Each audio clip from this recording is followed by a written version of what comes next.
Hello, everybody. It's Liam. Before we jump into this week's episode, I wanted to remind you to please rate, review, and subscribe to Oeuvre Busters if you haven't done so already. We have a lot of 5-star reviews on the old social media, on the old iTunes, but we can always use more. And actually, we have a new 5-star written review from early March. Great show, less politics, please. Oh, love the show, but what's with that George guy always talking politics? His co-host is so patient with him and handsome. So handsome. Oh my goodness. Thank you so much. That's really great. Looks like it's from Liam B. 1982. Guy's got good taste.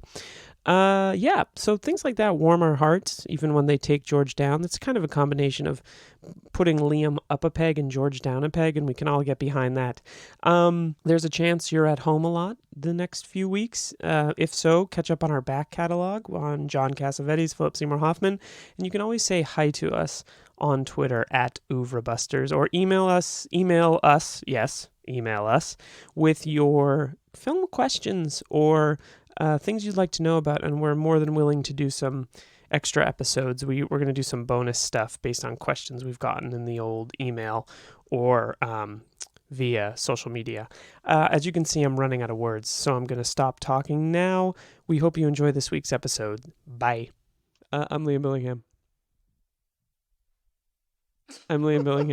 I'm not cutting this one. We're rolling through. I'm George Trigopolis. And this is Oeuvre Busters. Nice. What's up? I don't know what that was. That was a Christian Bale Batman. We did it, yeah. Starts and goes. We did it. Right. We're here. We did it. We're recording. It's 10 o'clock at night here on the West Coast. Best Coast. I say the least coast. Oof, dumb. Even though it doesn't really rhyme. Doesn't rhyme at all. That would be the East Coast. It's kind of an off rhyme. What are we doing? What are we doing here, George? Well, we should say we're a couple of drinks in. You are. I'm sober. Yeah, sure. Batman. Sober as a priest. But we are here to discuss. Sober after priest after Sunday baths. We are here to discuss Batman, Mask of the Phantasm. From the magical year of 1994. 1994. Yeah. So we're jumping back from We covered all of our Burton late Schumachers. 80s, early 90s. Into the late 90s. Yeah, and we did that one episode on Batman the Animated series where we covered that Christmas episode. We did the Christmas with the Joker. So this is not our first time in the Batman animated universe, but we're back in it for maybe one of the great. Well, let's be clear, this is a great achievement, but is it the greatest achievement of the Batman the Animated series? We're going to talk about Batman: Mask of the Phantasm. Well, let me just briefly say this is one of the best Batman movies, without question. That I've seen. I haven't seen the Lego ones, so I can't really speak for those. But this film is fucking incredible. It's really good. Do you want to give a quick summary of what it's about? So Batman Mask of the Phantasm begins with Batman trying to take down a crime syndicate. And in the process of doing as such, he encounters a masked phantasm, the titular masked phantasm, who is going around killing crime bosses. Yeah, and we don't know exactly why. But as the story and the movie unfolds, we come to learn that the masked phantasm is in fact one Andrea Beaumont, a woman who Bruce Wayne loved in the past. And of course it didn't work out because he needed to be Batman. And she's now seeking revenge for the murder of her father from all these crime because bosses. Because of a shady deal. Gone wrong. Should have said spoilers, I guess. But well, it's like 20 years old, so sorry. This film came out between the first and second seasons of Batman, the animated series. It was made for about $5 million and made a little less than that in at least to box office, but I feel like it probably didn't get that wide of a release because I don't think kind of adult-themed... This is kind of an adult animated movie. And from what I've heard, also the production was kind of rushed and the release was rushed as well. It was directed by Eric Radomski and Bruce Timm, who both had played a big part in building the DC animated universe, which I think I'm not huge up on that, but it seems to be pretty well respected and celebrated. And certainly Batman the Animated Series is one of the greatest cartoons of all time. I remember it very fondly. Yeah. It was produced by Benjamin Melniker and Michael Uslan. The screenplay was, counted, Alan Burnett, Paul Dini. Paul Dini's a big writer. Martin Pascoe and Michael Reeves. And it stars Kevin Conroy as Bruce Wayne / Batman, who's great. Dana Delany as Andrea Beaumont. Hart who it is. Bachner Dana as Delany. Arthur Reeves. Hart Bachner is probably most famous for playing Harry in Die Hard, the guy who gets himself killed because he tries to like talk Hans Gruber into like. Oh, that's amazing. Yeah. And Abe Vigoda as Salvatore Valestra, and of course, in maybe one of the greatest just villain performances of all time, the only Mark Hamill as the Joker. And one of the mob bosses goes to the Joker looking for protection, which is when the Joker comes in. And also he comes in like 45 minutes Joker in, was a young goon. Yeah, and that's how he relates to the story. So go ahead. Oh, sorry. Just the other thing that makes this. No, film, it's fine. I was just talking. Yeah, it's okay. I mean, I believe if I speak over you, it's your signal to please shut the fuck up. George sounds like a glass and a half of wine. I know. I'm such a lightweight. I think it's still the jet lag, but I think one of the great things also about this film is that it's a kind of sneaky Batman Year One. Yeah, it kind of is. So one thing we should say about the movie is it actually has a structure that mirrors Batman Begins, in that there's a linear forward plot going in the present tense where Batman is trying to figure out who's killing these mob bosses, while simultaneously we're flashing back to Bruce Wayne's relationship with Andrea Beaumont.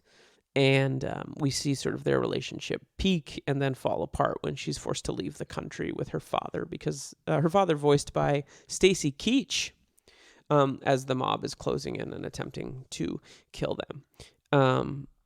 And it is a bit of a sneaky Batman Year One, though there is a Batman Year One animated movie that I have not seen it. But so you get a lot of young Batman here. Yeah, we do. Let's talk a little bit about Bruce Wayne in this movie. So, well, I guess real quick, this is a fucking great Batman movie. Yeah, it is. At the end of the thing, maybe we'll do a ranking of our favorites, I would imagine this would rank in my top 5 easily.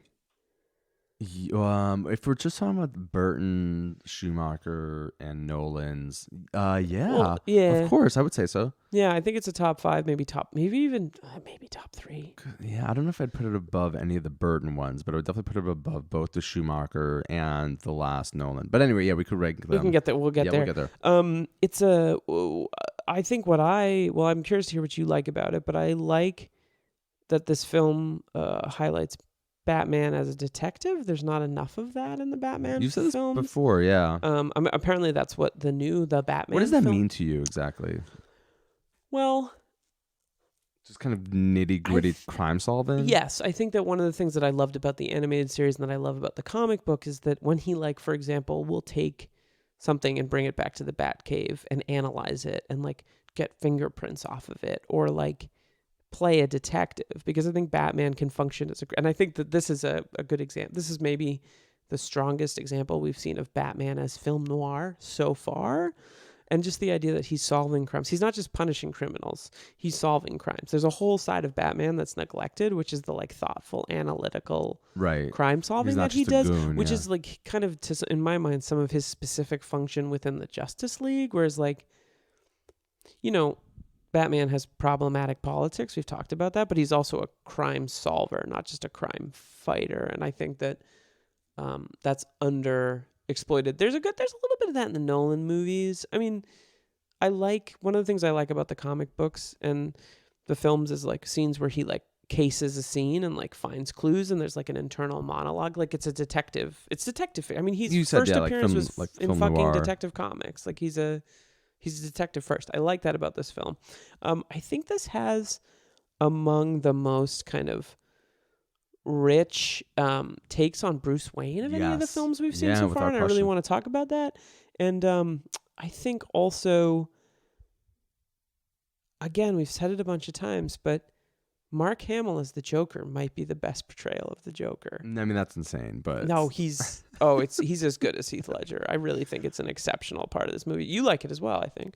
The movie? Yes. Oh yeah, I said I liked it. Yeah, we'll talk more about that. This film's great, and I think why I do like it is because, well, for some of the elements I'd already said, that it's kind of like a sneaky Batman Year One, and I love the idea of not even just like the origin story, but of showing the evolution of the character. Right. Just in the very beginning, it was just like a dude who would wear a mask, no like obviously costume, no uniform. Kind of ill-planned. Which is an early flashback in the film. And you get a little bit of that too, about how it's like totally raw. He doesn't really know what he's doing. He kind of fucks up. He gets his ass kicked. He barely makes it out alive the first time he goes out and tries to stop crime.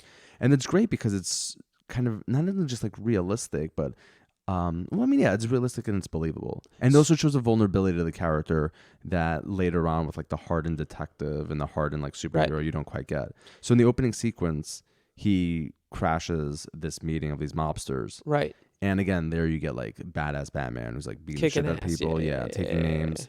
But later on, obviously, when you see him learning, it shows again this kind of vulnerability that you often don't get in the character in other kind of iterations. That's true. And he's not great at it. And there's a little bit of that in Batman Begins, like when he first goes out. Mm-hmm.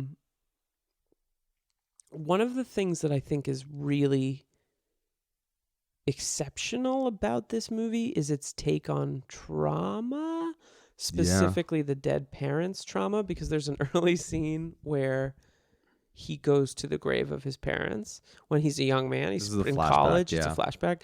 And that's where he meets Bruce Wayne. He's wicked smart. He's wicked Bruce smart. Wayne. So they used to call him in high Bruce school. Brain? Yeah, what are you reading books, you nerd? Sorry, your parents. Hey, check out Bruce Brain over here reading books. What are you going to become, a detective? My 2-year-old is asleep in the next room. Become a fucking detective? Hey, Bruce Wayne. Hey, Bruce Brain. Sorry about your dead parents. Hey. So smart enough to bring them back, huh? He's at... Was that dead across the line? I'm sorry. My parents are dead. He is at their grave, and that's where he meets Andrea Beaumont, who's visiting her mother's grave. And she's talking to herself. She's talking to her mother. Sure. I mean, she is. But Bruce Wayne, it's kind of actually funny. He's like, who are you talking to? Yeah, exactly. It's a nice take because it's a way to sort of reveal something about her character because she's talking to her mother without like it feeling completely ridiculous and cheesy. And I have to give this movie credit. It transcends the stereotypical opinion about what an animated film can be because it's pretty adult and it deals with some within the American context, and it deals with some adult things. And one of the things that it does really well is later on in the film, after they break up and they're apart for a decade, he as Batman, he's at the cemetery investigating the murder of a crime boss, which is very smart because it brings him back to the cemetery, and he as Batman goes to visit his parents' grave, and Andrea Beaumont is there visiting her mother's grave, and she sees Batman in front of the Wayne grave and realizes that Bruce Wayne is Batman. And it's like a very, very smart way. It's not like they kind of do in all the Burton and Schumachers where every single one at some point Bruce Wayne's like, I'm actually Batman. Yeah. In this one it's like him fucking up that reveals it. And I just think that it's a very good storytelling. I think the script to this movie it's excellent. Yeah, it's very, very strong, and it finds a good way to include like the Joker. Like the Joker is not shoehorned in; he's like actually included in a way that's meaningful to the story. But I think that this movie deals with the trauma of losing your parents in the most effective way since probably the 1989 Batman of what we've seen so far. The guilt over it too. There's a great flashback scene where he's in love with this woman. He kind of proposes to her, but he also has to kind of contemplate whether or not he becomes Batman or he does this other thing and basically kind of becomes her husband. And there's that great scene where he's at the grave of his parents and he's like, I know I made a promise, but like things change. Yes. Like I want to do this other thing now, like talk about like trauma and guilt. Right. And that scene to me is like one of the most powerful scenes in the film. That and also the action scene where he's running away from the cops is so fucking good. Also, then after he says that he wants to make a change, he goes and he proposes to her. And as they hug, this is so great, they shift the earth in some way and a bunch of bats take off. And that's the discovery of the Batcave, which is just like Is that the discovery of the Batcave? Yeah, because later he's spelunking in the cave and he's like, he says to Alfred, like, this has been here a long time. One of the things that I think is really, to come back to the central element of this film, and I think really the strongest element of this movie is Bruce Wayne. Yeah, without question. I really appreciate...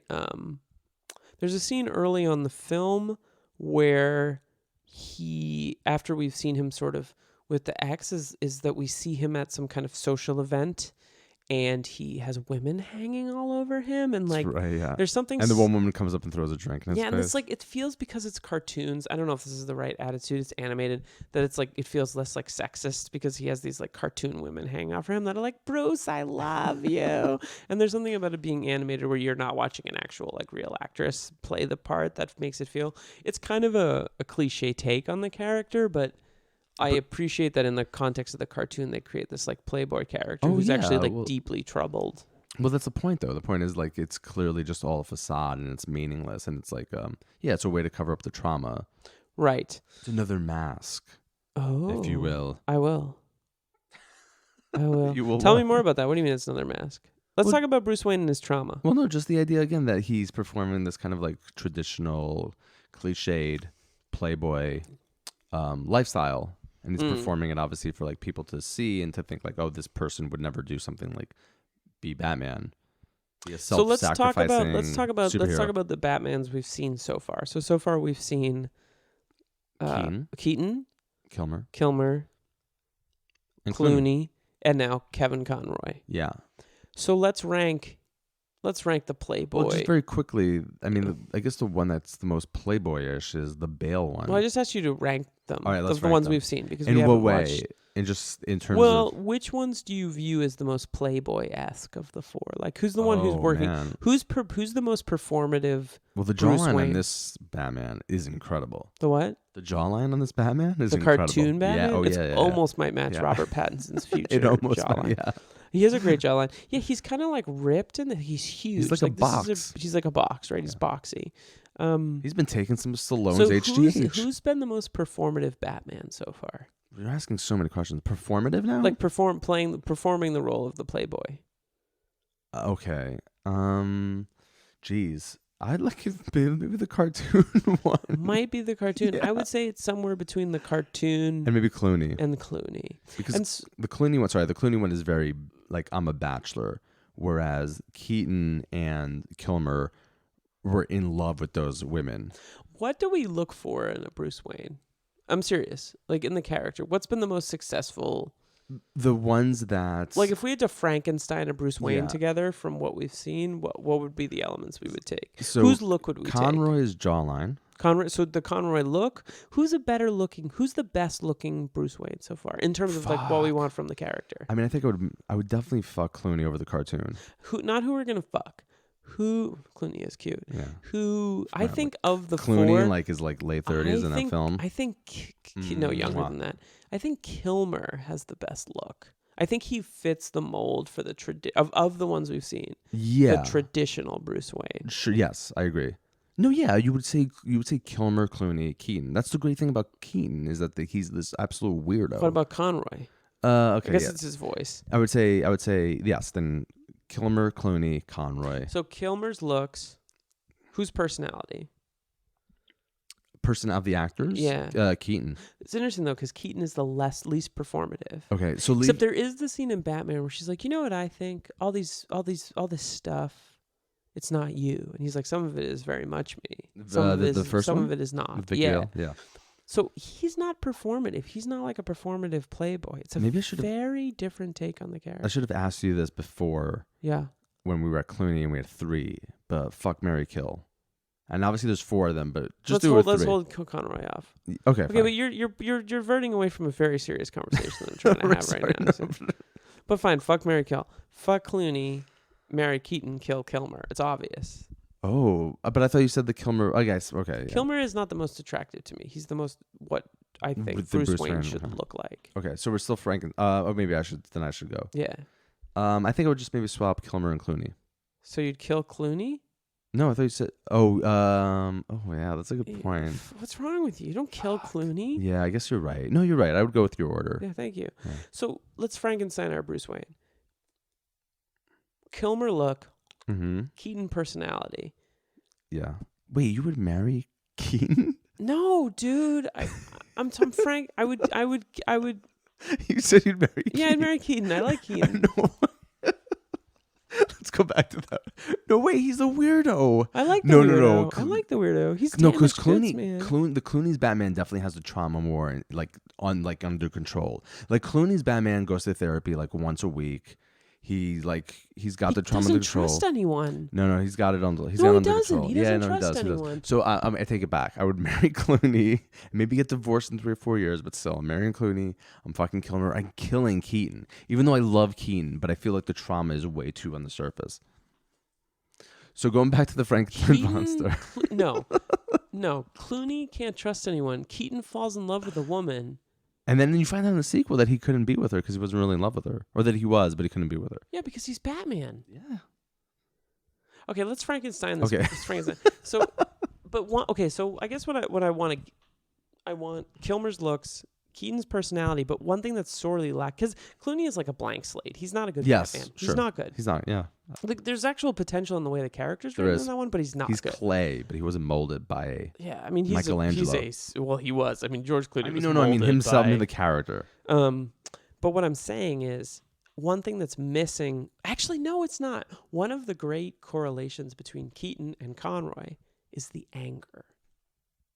The anger in this portrayal of when he gets very angry at. So there's a scene in the film where he tries to stop like a motorcycle gang in Mask of the Phantasm from stealing sort of like a guy's money, and when he's not unable to and he's successfully in Bruce do Wayne it, and he's mode. Bruce Wayne. Yeah. He gets very angry at Andrea Beaumont as Dana Delany, and I was like, this is a great scene because a guy who saw his parents get murdered would be angry, and I think that's lacking for me from the Kilmer and the. Yeah, well, the Kilmer's also very like placid. I think it's a stronger performance than the Clooney. I think Kilmer was a better actor then. Than Clooney was then. Correct. And that obviously have a lot to do with what Clooney was like being Clooney shuttled back and forth. Really, I mean, in some ways, I think Clooney might be the best actor now. Well, Keaton's a pretty amazing actor. But what I think is good about the Keaton is that he's angry. Yes. But you only see it that, well, let's get nuts that one time. Whereas it's all over Bruce Wayne in this movie. And they're able to get away with it. Maybe it's because it's animated and there's like, you can be more expressionistic. Characters can fly off the hand a little bit more in an animated film than they can in a... Or in a certain way, yeah. way. The art in this also is so... impressionistic? Or expressionistic, yeah. German expressionism. It has like the angles and the contrasts are really like amazing. Right. And it allows for a little more, experimentation in the Gothic elements too are like very like played up like excellently. Yes, and that. But again, coming back to how we're supposed to feel about the character, is that the anger in this is very palpable, and I find that kind of. And he's angry because he's angry. You know, I don't think all the films.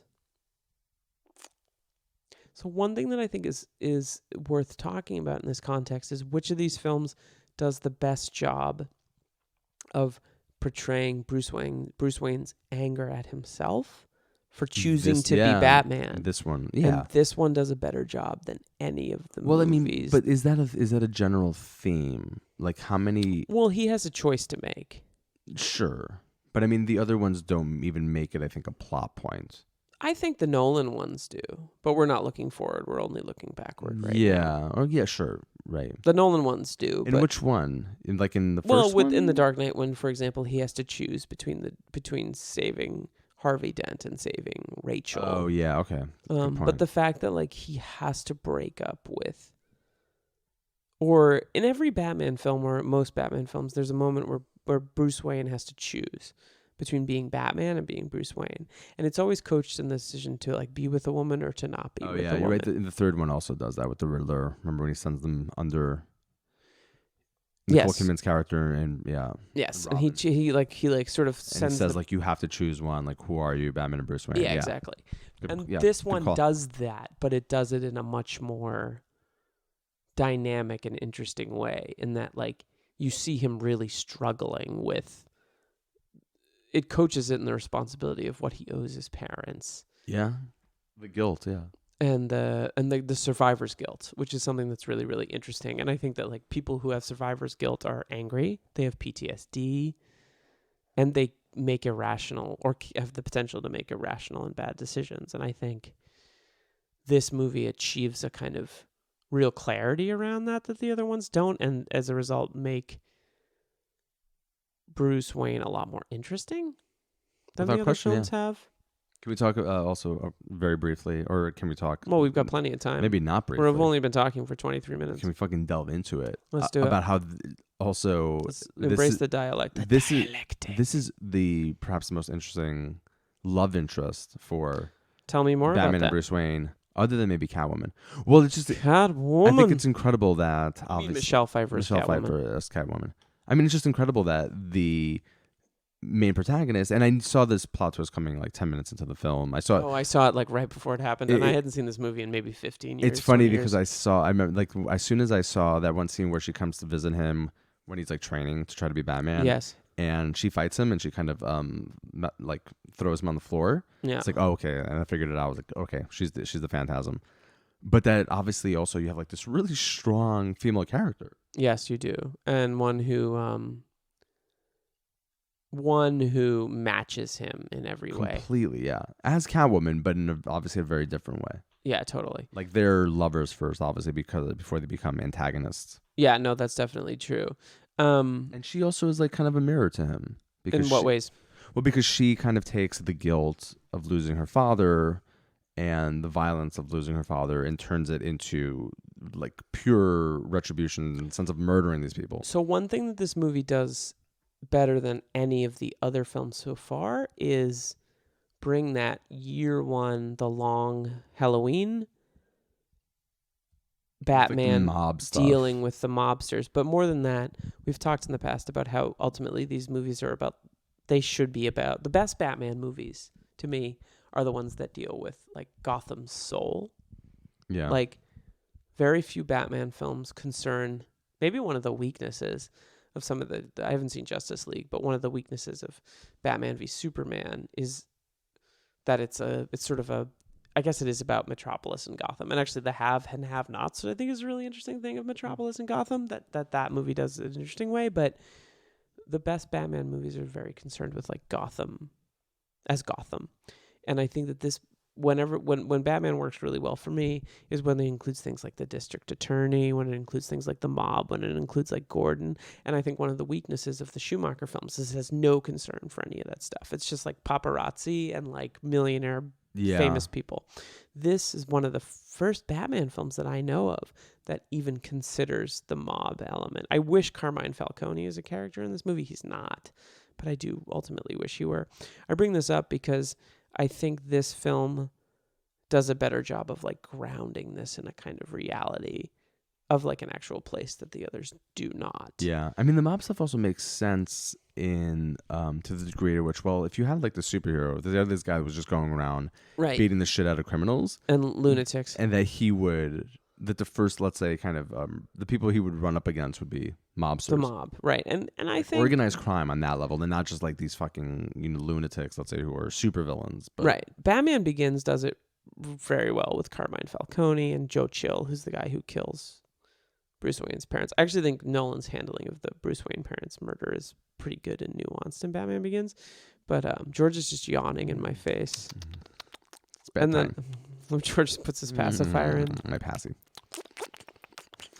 But she is his equal, and she is going after mob enforcers, and I think that that's pretty interesting and a lot more interesting. And people fucking get murked in this film, which is incredible. Fucking murked. Yeah, I was like, is there's there blood in this movie? Yeah, there's blood in this movie. It's so blood on weird. that guy? I feel like that animated films in the 90s was not a thing. Well, not only that, but like I'm like, was there blood in the Schumacher films? I don't think there's any blood. Maybe a little bit, but not much. Not like, yeah. They're like, this is fucking. I was like, this is intense. Can we jump back to Bruce Wayne as so there's a scene in traumatized the film individual, yeah, when he wants to give up the Batman legacy to marry Andrea, and he's in front of the Fortress of Solitude. He's like, I'm gonna give up my powers. He's in the cave, or he's in the graveyard, and he says, "I can give the police more money to hire more cops." Yeah. And we're recording this in the wake of a week of the ascendance of Mike Bloomberg as the potential. Yeah.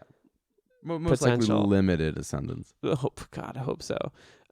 Presidential. Major props to that person who said, "Hey, Mike, stop and frisk," and took a video with him, and also the guy who I think was off screen and who yelled, "Mike, you're a racist piece of shit." Is Bruce Wayne Mike Bloomberg? Yes, of course. Tell me more about that. I mean, he's a billionaire. And stop. But no, there's more to it than that. There's more to it because of the savior complex mentality of a billionaire who decides he should give away all his money. Of course, like he should. Wittgenstein. My point is, Wittgenstein gave away his fortune. Who? Ludwig Wittgenstein, the great philosopher, great German analytical He philosopher. gave away his fortune. I believe he was Austrian. Yeah, he did. He was. I think he was Austrian. He gave away. He had a philosophy fortune. He had a shit ton of money. Yeah, Why? he made his money from philosophy. He wrote a lot about language. He did. Yeah. Yeah. He won't he just really wrote one book and he made like an entire career out of it. But he wrote a lot of stuff. I had a very good friend in the Czech Republic when I lived there who was a Wittgenstein scholar. What's the name of the book? Wittgenstein's man. I'm not going to pronounce it. The Tractus. What's it about? It's just this kind of series of logical propositions about. For example, I read this book like 20 years ago. You read it? That's impressive. You yeah, read it. Well, it's a very actually slim book. Oh, and he made a whole career out of that. Yeah, it was this kind of like I think it was maybe the only thing that he officially published in his lifetime. I'm not a Wittgenstein scholar, but it was basically the foundation of analytical philosophy. Maybe you don't bring him up then. It's very different from continental philosophy. No, but I just mean in the sense of somebody, a very famous person who gave away his fortune. A British empiricist? He was involved. He became buds with Bertrand Russell. Yeah. Okay. My point is, I think it's interesting to think about Bruce Wayne's savior complex in the context of a billionaire of his money, because what we're dealing with some, not to make we're not Chapo over here, but thank God, but to make Mike Bloomberg out to be a kind of a figure who's like, I'm going to come in and the Republican essentially who's coming in, who's like, I'm going to save the Republic. The I can hire more cops line is very, very interesting to me. Yeah, of course, because it speaks to kind of how one would see, let's say a liberal centrist like Bruce Wayne would see how his social ills could be solved. By hiring more cops. Yeah, of course. Okay. It's just a very compelling, it's an interesting moment in the film for me. You never hear him say that in any other context. So often he's sort of the absent-minded billionaire in Batman and Batman Returns who's kind of like vaguely defined. In the money is never made, or not that it doesn't seem to have social effects or social movements. Right. So for example, like in Batman and Robin, where he says to Poison Ivy, no, we are no longer involved in that project, we're ideologically opposed to it. So obviously his money is involved in the real world and you kind of see it operating. But yes, you don't often hear him talk about how he could potentially use his money to enact actual change in the world. Yes, that's true. And I think that one thing that we sort of forget about and spend a lot of time kind of ignoring is the fact that Bruce Wayne is a millionaire, which is like super obvious. And I get that. But I guess my point is more like we don't think about his money. You see it come up in the Nolan film, especially that first one. The first one is the one where or is it the second one? I think it's probably the second one, actually. Sorry. Which one? Where he kind of like plugs into that network and he's able to kind of track down. Is it the Joker? Yes. Yeah. Yes, Morgan Freeman's character is sort like, of surveillance state it's like, thing. this is incredible. You can't this is incredibly bad. Don't do this. Yeah, and he's like, I'm only gonna use it once. Yeah. Which I remember being like, yeah, chill. That's chill. You can use it once. Aaron Stewart who's at Some Bad Ideas on Twitter, who he wrote Mandy, the Nicolas Cage movie. I love Mandy. It's great. Yeah. And he writes Thor now. He used to make music videos for my beloved The Decemberists. Oh, The Decemberists, so good. Tweeted yesterday. Quick, favorite Decemberist album? The Crane Wife. Yeah, The Crane Wife. Easy question. It's a masterpiece. I also really like The King is Dead, which came out a couple years later. Yeah, that album was really good. And I really like Hazards of Love. I think it's. I don't really know. I think I know Hazards of Love. It's their sort of rock opera that came after The Crane Wife. After they did The Crane Wife, they're like, let's fucking lean into it. You should listen to it. It's amazing. I celebrate Colin Malloy's entire catalog. He tweeted yesterday, the biggest problem with Batman is that it's super goofy, but has led us to normalize all these asshole billionaires. Yeah, good point. And that is a social ill that I think Batman has maybe been symptomatic of. I wouldn't say he caused it. No, but I think that like we view. He also tweeted in response to that. It is baffling how some people take super seriously the fantasy of a billionaire dressing up as an adorable rodent to do Krav Maga on graffiti artists in alleyways. Imagine how psycho that would be in real life. P.S. Spider-Man rules. He's not wrong. Spider-Man more working class. He is more. Well, why is that? Working class hero. Because Why he's a is that? journalist, and he's a Because he's- photographer. Yeah, he's like a 17-year-old kid who gets bitten by a radioactive spider, becomes a superhero. Yeah, that's true. He's not. His superpower And he isn't lives with that his he's aunt. She lives with his aunt, who always tells him, "Hey, listen, Pete, with great responsibility, great power comes great responsibility." I've heard that, yeah. Yeah, I think, we're hitting a point over and over again, but the savior complex of the billionaire is something that these films don't dwell on nearly enough. I guess a little bit in the Nolan films. Well, again, you don't get the explicit Batman as aware of his own kind of complicity because of his wealth. That Batman doesn't ever become really clear. You don't get that kind of iteration of the character. Were he smart enough to understand that, or? Well, no, where he's self-critical of that. Right. Well, he can't be. It wouldn't work. But why? I mean, that's what I'm saying. Why can't you have an iteration of the character that in some sort of way is that, where he like gives away his wealth? I'm not saying that becomes then like the canonical figure, Right? And I'm sure, and obviously there've been so many fucking iterations of the character, so many different Elseworlds, and so many different takes. So yes, maybe there is a version of that out there. What I'm simply saying is, why can't there be one of those iterations? Mainstream. Like, yeah, or like right, exactly. Or, Hey DC, if you want a socialist, I will definitely fucking write it for you. we're here. This has been our pitch. Yeah, let's do Let it. us do it. Who knows? Maybe the Pattinson one will be that, but I doubt it. I don't think so. What else about Mask of the Phantasm? I think one of the coolest things about this movie is the end confrontation between the Joker. Did you get that? I caught you get that? Yeah, I caught that. I don't know me if say, I did the remember, mic but I get just that? almost Probably did. knocked a glass over and I caught it without missing a beat. The Joker v. Batman. Joker and Batman fighting in a tiny Gotham World's Fair set, which is something cool. the film revolves around, is very, very good. This is just a really strong Batman film, I think. Yeah. Did you see any of the other long animated films? I have not. I feel like I kind of fell off with Batman for a while, and then I know that there's a film of The Killing Joke that's on Amazon that I'm curious I saw about. that, yeah. Did you watch it? No, I mean, I saw that And there I think was. there's definitely a Batman Year One film, and those are all kind of like harder edged kind of takes on it. But I think that there's a couple things about this which is really great. The film noir aspects, the mystery of it. There's a mystery at the There center is, yeah. where the storytelling, it's very well edited in terms of how the story is told. But also the last shot that you get of Andre Beaumont is incredible. So she's engaged to this kind of twerpy guy. Oh, that's right. Yeah, and then you see her on the boat, right, where they're leaving, and he comes out to see her, and she's by herself, and he says something like, "Do you want to be alone?" That's not her fiance, is it? Isn't it her fiance? No, it looks like him, but it's some random guy, I think. Oh, is it? I thought it was her fiance. Is it her fiance? Maybe. Yeah, I thought so. Tweet at us, let us know. Yeah, but basically, this guy says, "Are you alone, or do you want to be alone?" And she says, "I'm already alone." Ooh. And then it shows Batman in the Yeah. bat suit, and it sort of creates a parallel. Yeah. What we would call parallelism in the biz. In the biz. Liam moved out to LA and just totally changed. I've changed. It's all about the biz. Why did I have 8 whiskey sours? 4. This is a great movie. I highly recommend it. Fucking watch it if you haven't seen it. Let's do a real quick wrap things up and let's rank our Batman movies so far. So far we have watched Batman Returns, Batman Forever, Batman and Robin, and Mask of the Phantasm. Is this coming out before our Batman 1966 or after our Batman 1966? No, it's coming out after. I think it's coming out after. So let's include that in the ranking. Okay, so I would go. You've never seen it? I mean, you've never seen Batman 1966? I know. I mean, I have, but it's been such a fucking long time. Okay, so Batman Returns. Batman Returns. Batman Mask of the Phantasm. Batman and Robin. Batman 1966. Batman Forever. Keep them all in.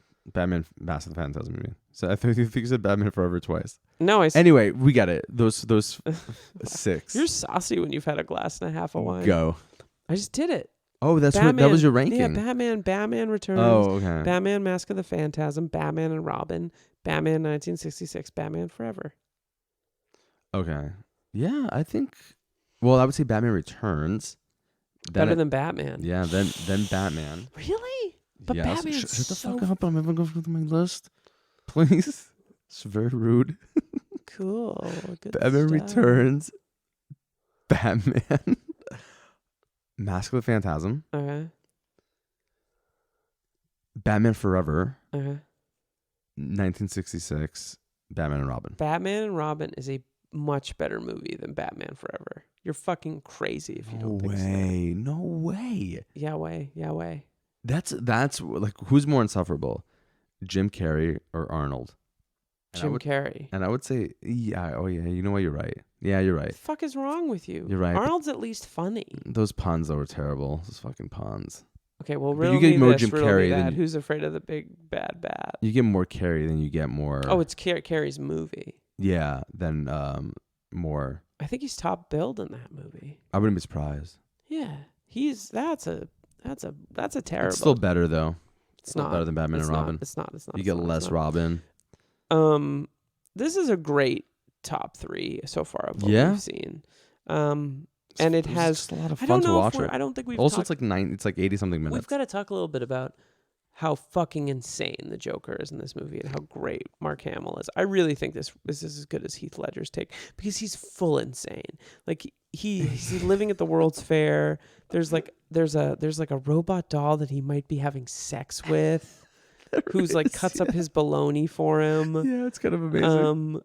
Like he's definitely fucking that doll. yeah. And I don't know if you've ever seen clips of Mark Hamill When he's doing it's it, amazing. but it's like his eyes bulge out of his head and Yeah. his throat is tight and like he's legitimately funny. Yeah. He's really, really funny, and it's a really amazing. He calls Batman Guano Man at one point, and he calls him Batsy, and it's really, really. He's truly insane great, and yeah. amazing and highly, highly recommended. If only for Mark Hamill as the Joker. See this film. See, And it's also incredible This. that he appears like 45 minutes in. yeah, he's not like, the main hook yeah, of the he's film. not. And it's not actually ultimately a Batman v Joker movie. No, not at all. It's It's a Batman v his past. Ooh. Batman v Past Man. Batman v Dawn Past. of Memory. Deep. That'll be the name of our socialist Batman movie. The young Batman v History. The young Bat Marks. Dawn of Materialism. The Dawn Materials. Bat Marks. Hello. It'd be amazing. It'd be good. I'm Liam Battingham. Ooh, I'm George Fergapawayne? Ooh, Fragapaway. I'll go with it. Very Yeah, good. there you go. This was Oeuvre. Busters. Peace. Peace.